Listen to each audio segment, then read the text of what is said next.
There are some movies that you just kind of immediately gain a connection to after watching.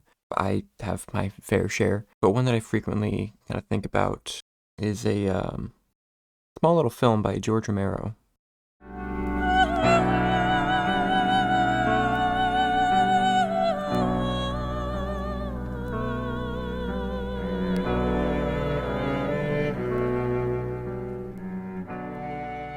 Martin follows a guy named Martin, crazy concept, who goes to live with his cousin in Pennsylvania. He's quiet, alone, and a serial killer. Pennsylvania. From the beginning of the movie, Martin kind of just sets the idea of this guy not being quite right.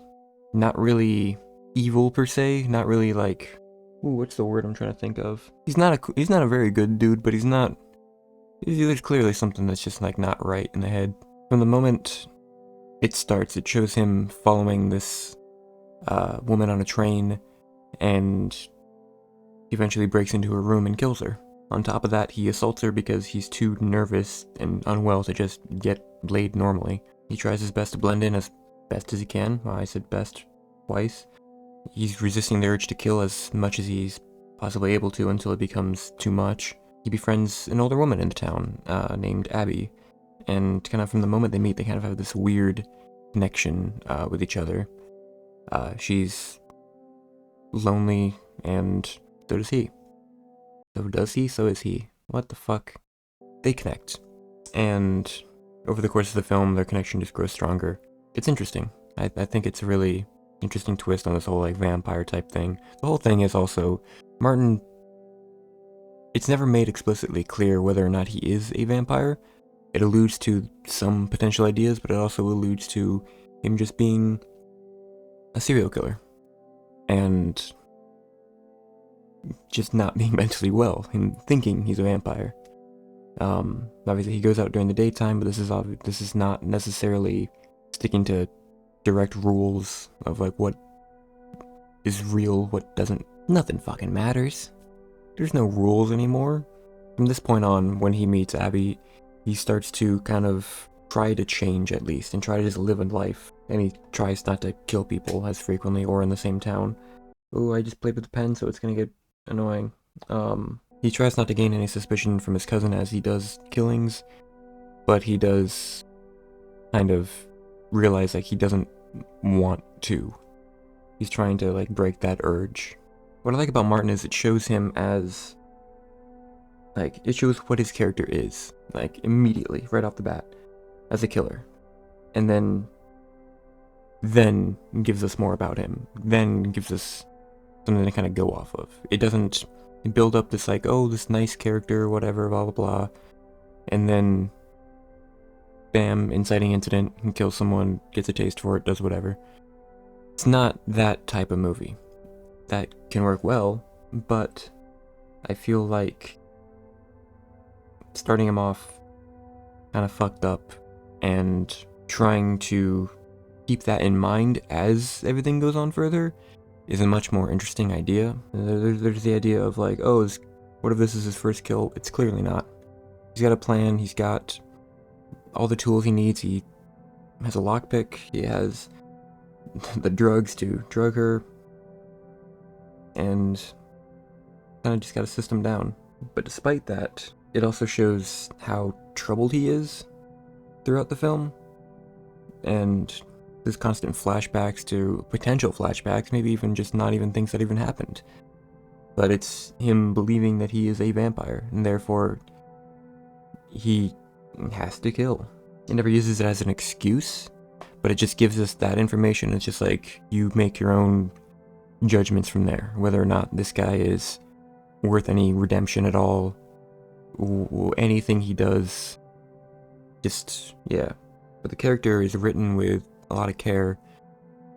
Character is written with a lot of care, where you're still seeing him as human while he's doing these things. It's, I don't know, I like the way it kind of just handles all that. Even as a murderer, it's hard to think of him as like an evil person. He's definitely not a good person, but you can tell there's a lot of things going on to get him where he's at currently. not all just like his own mental problems, it's other people making them worse, making him believe he's something else. Still doesn't take away the fact that he's committing very terrible acts. Also shows throughout the film that he genuinely wants to just live a normal life, to have actual love, have an actual connection to another person, and despite him having that urge to kill. Romero really crafted a masterpiece with Martin. It's one of the most depressing, if not the most depressing thing he's made, and it's also the one where I feel the most for the main character. I do think, like, Night of the Living Dead, you care a lot. Day of the Dead, I really care a lot. But this is way more of like a personal kind of thing going on. And I like that a lot more. It's more of just a character study than it is anything else. And I like that. Give it a much more modern kind of feel, at least for, the 70s. It still has that like gothic kind of feel with the way it's shot. And the music is fantastic. What is it? Donald Rubinstein, I believe, did music. Beautiful score. Love it. The atmosphere is very much not what you would expect from a vampire movie. Instead of like castles and cloaks and all that shit, it's just a regular house in Pennsylvania. Still just as unsettling, but different. Instead of seducing his victims, he stalks them and drugs them. He's everything a traditional vampire isn't. And yet, it still doesn't feel like a major, jump, say. I don't know, it doesn't feel like it's that big of a jump, though. It's still like a traditionally, tragic story, but for completely different reasons. Yeah, I feel like the movie just works really well as is. I don't feel like it needs to lean more into that kind of classic feel. It creates its own mood and atmosphere, and it does it so effectively. There was a joke my brother always made about, he would say, I would be the only one to remake the movie because of how obsessed I am with it. I have the poster right there. I have, oh my god, I'm gonna do the thing where I get up and I grab something.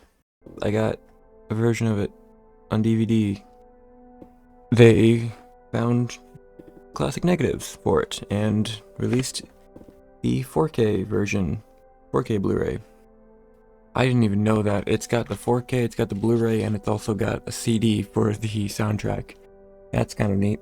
But yeah, no, I'm a big fan of this movie. Oh no, it's scratched. With that joke of being obsessed with it and wanting to remake it, there was a while where I was thinking about it. I was like, alright, how could it actually be done? And I started to write out an outline for a script, just for fun. And then I realized that's a really dumb idea. I don't ever want this movie to be remade. If it's a movie that's, I feel, is really good, I feel like it will not ever need to be remade. You shouldn't remake Jaws. You shouldn't remake Tremors. You shouldn't remake The Thing. You shouldn't remake fucking... This is a specific movie of its time. And... It's not something that you can capture the magic of again. There's no way to improve the twist of it. There's no way to improve the impact it had. You can remake movies that didn't do well, or not very good, the remake of Piranha, sure. Go for that, I watched that recently. The original, not the remake. But, yeah, after watching the original again, I can see why they remade it. Because the original wasn't great. It was fun, and it laid some, blueprints down for what could be, but it was limited. And doing a remake of that, where they had more of a budget and more stuff to do, works. Small movies that have a cool idea but don't get executed well the first time, I feel are the ones that can be remade.